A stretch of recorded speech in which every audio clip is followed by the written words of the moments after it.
Hai guys, selamat datang di channel Enkun. Fansi Butak Berjubah bisa merapat karena di video kali ini kita membahas lanjutan cerita One Punch Man.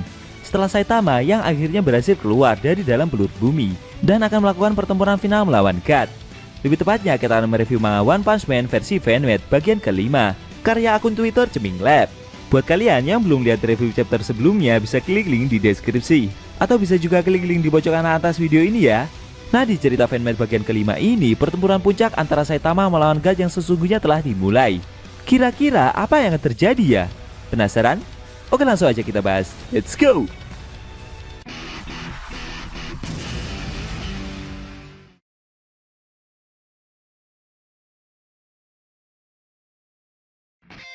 Di awal scene kita diperlihatkan Saitama yang melompat sangat tinggi ke arah God, dan si botak melancarkan pukulannya tepat mengenai kepala makhluk raksasa tersebut. Duak! Saking kerasnya pukulan yang Saitama lancarkan sampai membuat God terjungkal dan menghantam tanah dengan sangat keras. Besarnya pukulan yang Saitama lancarkan sampai membuat kepala dari God penyok, bahkan sampai mengakibatkan gempa dalam skala besar dan menyebar ke berbagai penjuru bumi. Tidak sampai di situ, Saitama kembali menyerang makhluk tersebut dengan berlari menyeretnya dengan kecepatan kilat sampai beribu-ribu mil. Lalu menutup serangan itu dengan cara menerbangkan God sampai ke angkasa dengan sangat keras. Wush! Saking kerasnya lemparan yang Saitama keluarkan sampai membuat God keluar dari planet bumi dan menghantam planet Mars dengan sangat keras pula. Bruak!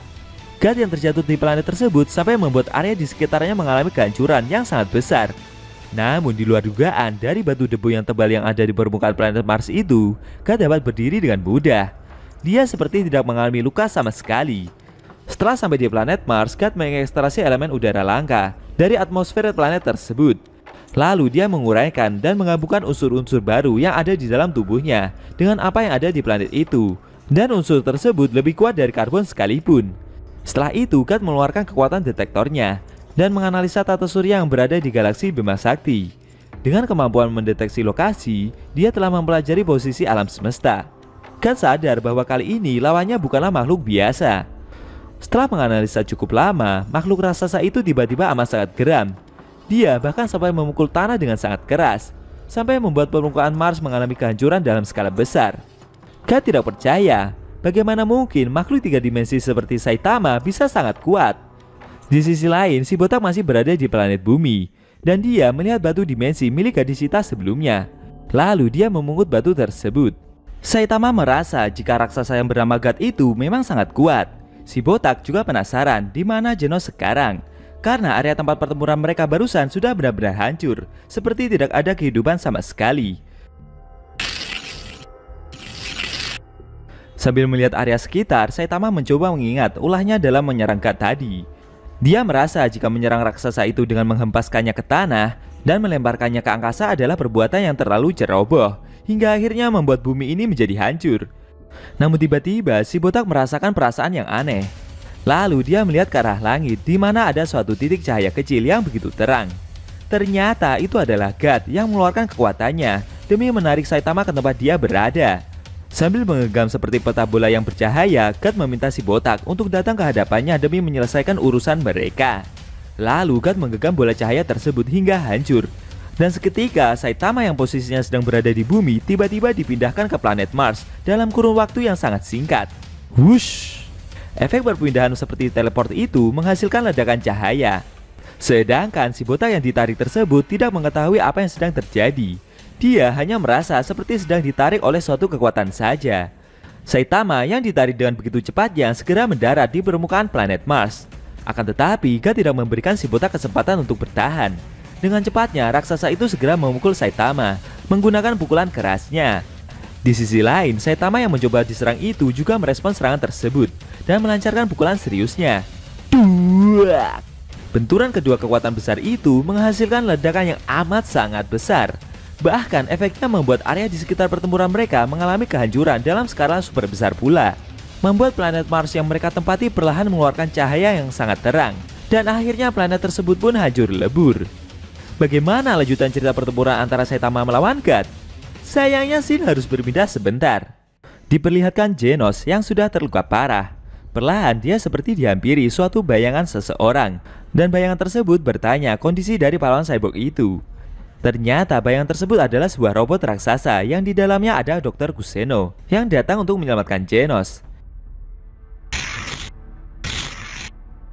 Dr. Kuseno segera keluar dari robot itu dan menghampiri pahlawan cyborg tersebut. Genos meminta maaf kepada Dr. Kuseno karena dia telah menghancurkan peralatan baru yang telah beliau berikan kepadanya. Dr. Kuseno tidak mempermasalahkan hal itu karena yang terpenting musuh yang melawan Genos tidak menghancurkan inti dari pahlawan cyborg tersebut. Di sisi lain, Dr. Kuseno lebih mengkhawatirkan kondisi dari bumi ini sendiri karena planet ini telah diterpa oleh getaran yang sangat kuat. Setelah dia menganalisa dengan mesin terbarunya, Dr. Kuseno tidak dapat menemukan satupun manusia yang masih bertahan hidup. Dengan kata lain, karena ulah dari God, seluruh umat manusia telah punah. Awalnya Dr. Kuseno merasa jika alatnya telah rusak. Namun setelah dia menganalisa ulang, ternyata semua makhluk hidup termasuk hewan telah musnah semua. Dr. Kuseno berpikir Genos bisa selamat karena dia mungkin adalah seorang cyborg. Mendengar penjelasan itu, Genos ganti bertanya balik. Bagaimana bisa dokter itu bisa selamat? Dr. Kuseno bercerita jika saat itu dia sedang bersembunyi di bawah tanah dan melakukan penelitian di pangkalan yang dikelilingi radiasi. Dia sendiri sebenarnya tidak tahu kenapa dia bisa selamat. Sejak saat itu, Dr. Kuseno terus meneliti masalah ini. Dia merasa akan mampu melakukan sesuatu dengan hadron kolider yang dibuat oleh manusia. Namun Genos menyanggap penjelasan dokter tersebut dan berkata jika menurutnya tidak ada kejahatan yang tidak dapat gurunya kalahkan, termasuk munculnya God itu. Mendengar hal tersebut sambil memandang langit, mereka berharap jika hal itu memanglah benar. Setelah itu, Shin kembali ke pertempuran inti. Beberapa saat kemudian, pertempuran tersebut berlalu dan menghasilkan debu yang menyelimuti galaksi dalam skala yang amat sangat besar. Sambil menunjukkan wajah lesusnya itu, si botak berkata dan meminta God untuk segera mengakhiri pertempuran ini karena dia harus segera pulang dan berencana mau mandi juga. Sedangkan God yang tubuhnya telah hancur karena terkena pukulan dari Saitama itu perlahan meregenerasi tubuhnya lagi. Semakin lama, God yang meregenerasi tubuhnya tersebut semakin mengeluarkan cahaya yang begitu terang. Lalu raksasa itu menjulurkan kedua tangannya seperti mau menggenggam si botak. Dan tiba-tiba Saitama seperti dibawa ke suatu dimensi lain. Si botak yang melihat kekuatan lain yang makhluk itu keluarkan hanya terdiam. Perlahan tubuh Saitama seperti kembali pulih dari luka yang sudah dia alami. Dan secara mengejutkan dia seperti kembali ke masa lalu, di mana saat Saitama masih memiliki rambut. Ternyata God telah mengeluarkan kekuatannya berupa perangkap ruang waktu 4 dimensi. Di dalam ruangan tersebut seperti dikelilingi balok-balok berukuran raksasa yang bertebangan. Di sana waktu terus berjalan mundur dan sampai detik ini tidak ada satupun makhluk yang berhasil melarikan diri. Sampai akhirnya dia menjadi titik debu yang tak berbentuk atau bisa diartikan mati. Akan tetapi setelah beberapa saat berlalu, God malah bingung sendiri. Kenapa makhluk yang ada di hadapannya ini tidak menghilang dalam sekejap seperti halnya makhluk-makhluk yang pernah dia lawan sebelumnya. Tapi si botak malah mengira jika God sedang mengajaknya bermain game Tetris. Dia bercerita jika dulu sempat dibuat pusing oleh King saat memainkan game tersebut. Dan akhirnya si botak menemukan cara agar dapat menyelesaikan game itu. Sambil menunjukkan wajah kerennya itu, Saitama memberitahu God jika kecepatan adalah segalanya dalam memenangkan game Tetris tersebut. Setelah itu, God mencoba menyerang si botak lagi. Namun dengan mengeluarkan kecepatan mode seriusnya, Saitama berlari menyerang makhluk tersebut beserta balok-balok yang mengelilingi ruangan itu. Wush! Saking cepatnya Saitama berlari sampai membuat God terkurung di dalam balok-balok itu. Dan balok-balok tersebut berkumpul di tengah seperti terkena pusaran angin topan. Dengan kecepatan gila yang melampaui kecepatan cahaya, si botak berhasil menembus ruang dan waktu. Dan dalam sekejap dia dapat kembali seperti semula. Setelah itu Saitama berhenti berlari. Lalu sambil mengeluarkan pukulan beruntun mode seriusnya, si botak menyerang balok-balok yang mengurung God tersebut. Das das das das das. Saking besarnya pukulan beruntun yang Saitama lancarkan sampai membuat bebatuan dari pecahan planet di belakangnya juga hancur satu persatu. Efek pukulan beruntun barusan membuat tubuh God hancur berkeping-keping, seperti sudah tidak berbentuk lagi. Sayangnya dia masih bisa bertahan. God berkata jika dia hanya perlu jeda antara pukulan yang Saitama lancarkan, sekitar 1 milidetik untuk bisa memulihkan diri di sudut alam semesta ini. Dan God berkata jika dia adalah makhluk yang abadi. Tapi Saitama menyanggahnya dan berkata jika ini semua sudah berakhir. Sambil mengeluarkan aura mode super seriusnya, si botak melancarkan pukulan supernya dan menghantam God dengan sangat keras. Sesaat suara hening terdengar.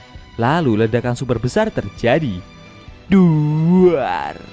Saking kerasnya pukulannya Saitama lancarkan, jika kita lihat dari luar angkasa sampai menghasilkan ledakan yang amat sangat besar, mengeluarkan cahaya yang super terang, dan seketika menerangi galaksi Bima Sakti yang gelap dihiasi bintang-bintang itu. Beberapa saat kemudian, setelah pertempuran tersebut berakhir, Saitama masih berdiri sendirian. Makhluk raksasa itu berhasil dikalahkan, dan akhirnya God benar-benar hancur tak tersisa. Efek dari pukulan serius yang Saitama lancarkan sampai membuat setengah dari planet Mars hancur. Tapi sambil melihat arah serangannya barusan, Saitama merasa jika arah serangannya itu harusnya tidak sampai mengenai bumi. Si botak merasa penasaran dengan dirinya sendiri. Apakah memang benar-benar ada musuh di alam semesta yang tidak bisa dikalahkan dengan pukulannya ini?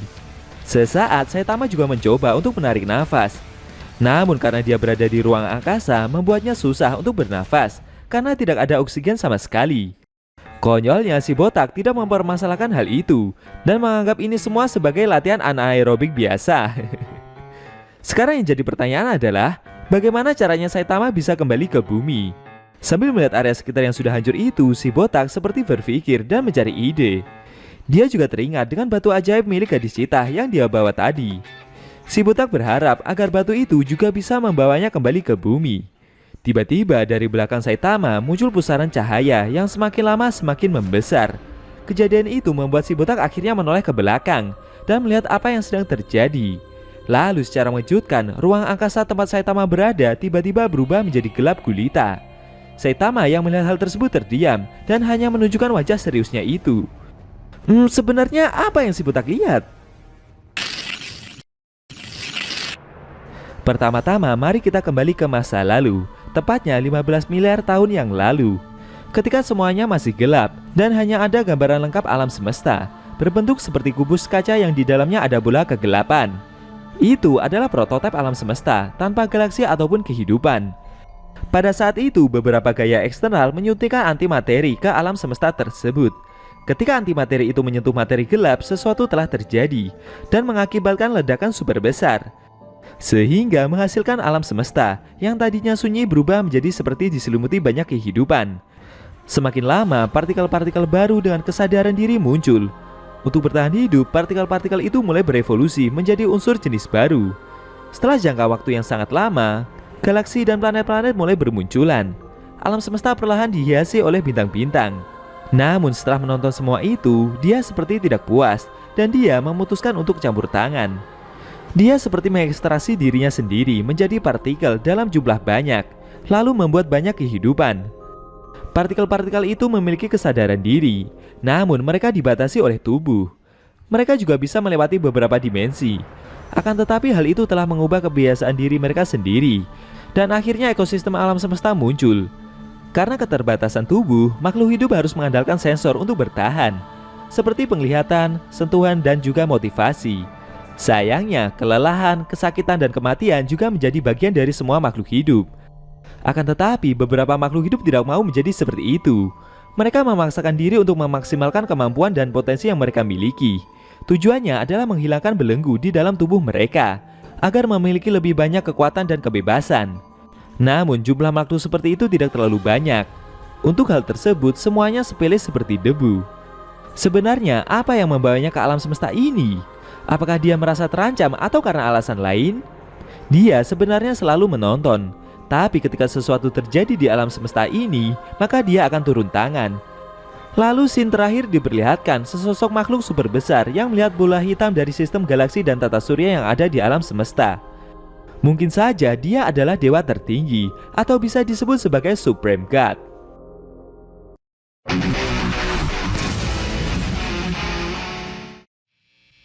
Oke guys, itu tadi review cerita One Punch Man versi fanmade bagian kelima yang edisinya memperlihatkan Saitama yang mengeluarkan pukulan mode super seriusnya dan berhasil mengalahkan God hingga tubuhnya hancur tak tersisa. Dan di akhir scene diperlihatkan makhluk yang sepertinya dia adalah Supreme God. Besar kemungkinan dialah yang memerintahkan God untuk datang ke bumi dan membinasakan seluruh umat manusia. Bagaimana menurut kamu? Jangan lupa tinggalkan komentar kalian ya. Kalau kamu mau nonton video review sebelumnya, bisa klik link di deskripsi. Linknya udah Mimin taruh di sana kok. Buat kalian yang punya Instagram atau TikTok, jangan lupa follow sosmed Mimin juga ya guys. Oke?